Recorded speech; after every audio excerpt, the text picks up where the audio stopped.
just do a little summary, because the thing is you can have all kinds of systems and all kinds of KPIs and all kinds of processes, but then when you ask, like, how do you hold them accountable? Like, well, we have a meeting. Okay, well, but what do you do in the meeting, right? And so, and I've heard all kinds of stories. So tell me what's your framework like? Because clearly you wrote a book about it. So yeah, well, and I also wrote a book on change and the human side of change. And human beings fear three things: death, taxes, and change. So when we are talking about implementing these things, I'll just give all the leaders watching a hint. And this is actually my colleague Tom Neeson said this is the quickest way to kill anything, especially with a sales team, is to say, we're going to try this. Because what that says to your sales team is, oh, boss went to a conference or read a book or watched a video, and this too shall pass. Yeah. And so this is law. This is the way we do things here going forward. So with accountability, let's step out of the meeting first, because we have to talk about the C word. That is consequences. There can be no accountability without consequences. So the first thing, if we're going to put in an accountability program, is we bring the, I'm going to say affected group together, which sounds really negative, but that, like, the sales team, right? So if we're talking about sales team, bring the sales team together and we have a consequences conversation, and we build the consequence ladder, which is talked about in chapter 4 of my book, or maybe it's 3. And the consequence ladder is literally that, because most people, if I say, you know, what's the consequence in business, most people think you're fired, right? Like, and as I see leaders who say that to me, I'm like, yeah, that's really dumb, because you spent all this time recruiting, onboarding, training, developing, and because they happen to step offside once, and again, we're not talking about fired for cause stuff, everybody, right? We're talking about, like, in their role, right? They happen to miss their sales target for the month by 2%. So you're going to fire them? Like, that seems kind of dumb, in my opinion. So consequence ladder, always, eventually though, termination has to be the ultimate consequence, right? Right. So build this ladder with the sales team, because Sandler rule, which you've heard before, is they can't argue with their own data. When it comes out of their mouth, it's real. So by having them build the consequence ladder, it reduces the amount of times that we ever have to implement it. Now, the key thing though is, as a leader, we can never be the parent who doesn't get to 3.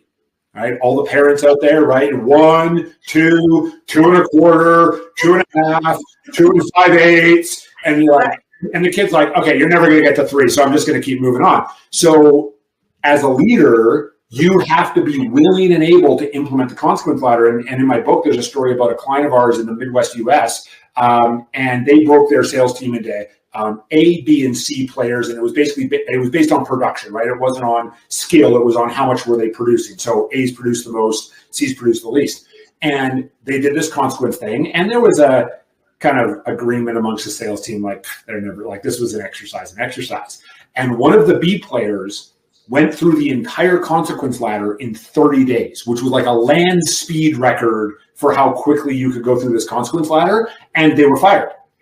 And instantly, the rest of the sales team went, oh, I guess they're serious. We should probably implement. And so they implemented. Wow. And so leaders, and it may be the person who you think is your top performer. And I will tell you from experience, A players, high performers, want to be accountable. They want to show you how awesome they are. And it's your B's and C's who are going to scream the loudest, because they have been, as one of my clients calls it, stealing from you, which is hammering a paycheck every couple of weeks and potentially a commission check once a month or once a quarter, and not actually performing at the level that you expect them at. So consequences is number 1. In the check-in, check-out. So 5 minutes on Monday, 15 minutes on Friday. Key thing with processes are not handcuffs. Okay, so if you or your team members ever feel like you're going through the motions, you need to stop and reset on the why are you doing this? Why has been forgotten. So Monday, 3 questions, super simple, chapter headings only. So Olga, how much of what proactive activities are you going to be doing this week? And I want to hear real numbers. I'm going to make 30 prospecting calls. I'm going to ask for 6 introductions. I'm going to 2 networking events. This is what Sandler calls a cookbook. Right. Question number 2. How many discovery meetings or first appointments ever, different than first conversation? First appointment is the actual, you've agreed to meet with each other. So how many discovery meetings or first appointments ever are you having this week? And again, first appointment ever for an account manager or a discovery meeting means you're going in to talk about expanding the account. Third question. Which opportunities by chapter heading are you moving down your funnel or out of your funnel this week because you're either going to disqualify them or close them? That's all I want to know. That's Monday, right? Chapter headings. A lot of this stuff is probably in the CRM. Yep. Working with your own data. I want to hear it from you. And it is 5 minutes. It is not a coaching call. If you identify opportunities for a coaching call, Olga, I've heard a couple of things, this and this, that I'd like to talk to you more about in a coaching call. Let's get that in our calendars right now. When are you available, today or tomorrow? Right? Yeah. Friday. The format we have is called RECON. So it's an acronym, RECON. So the R stands for review the data from the week, right? So, hey, Olga, on Monday, I heard you were going to do this and this and this and this and this. Tells you that I'm listening. How do you do this week? And then you'll tell me, right? Well, I did this many of this and this many of that. E is evaluate. So then, Olga, based on your week, how would you score yourself 1 to 10? 1 is terrible, 10 is amazing.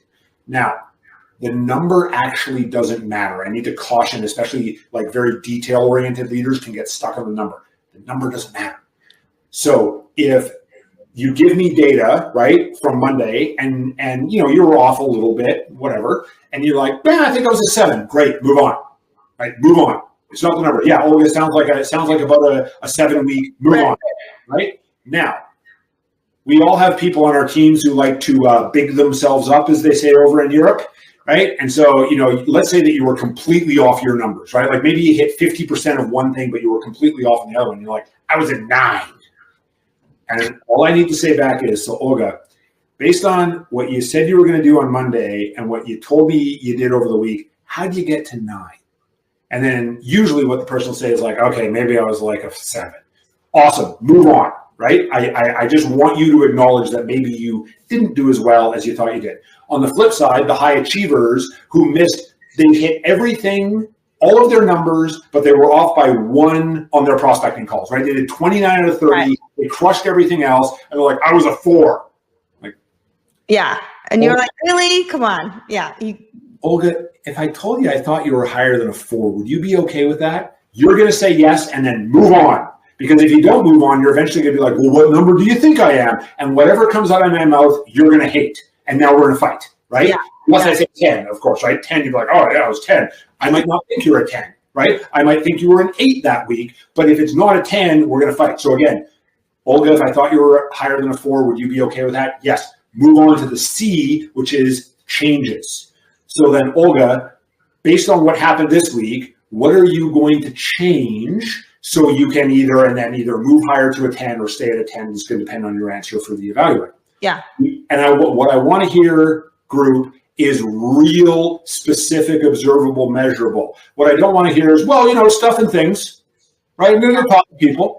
Like, okay, that I can't do anything. This and that, right? Yeah, this and that, and some stuff, right? It's going to be good, right? Get off my back, right? So we're going to avoid that. Then the O and the N are more forward-looking. So the O is opportunity. So Olga, curious, as you're wrapping up your week, what opportunities are you going to be focused on next week? Because I want a bit of a preview of my next Monday conversation with you. Chapter headings only, right? I'm working on the ABC account, the XYZ account, and the LMNOP account. Okay, great. And then the N is what's coming up next. So, so Olga, what else is coming up for you next week? Because I might not have told you that we have a big client coming in Wednesday afternoon, and I want you to be in that conversation with that client, except your child has a dentist appointment Wednesday afternoon. And so Wednesday morning, I'm like, hey, Olga, the big account. And you're like, oh, boss, like, I got to take my kid to the dentist. Like, I'm really sorry. Now we've broken rapport. Now we're feeling awkward. So instead you go, hey, I got a dentist appointment with my child Wednesday afternoon at 1:30.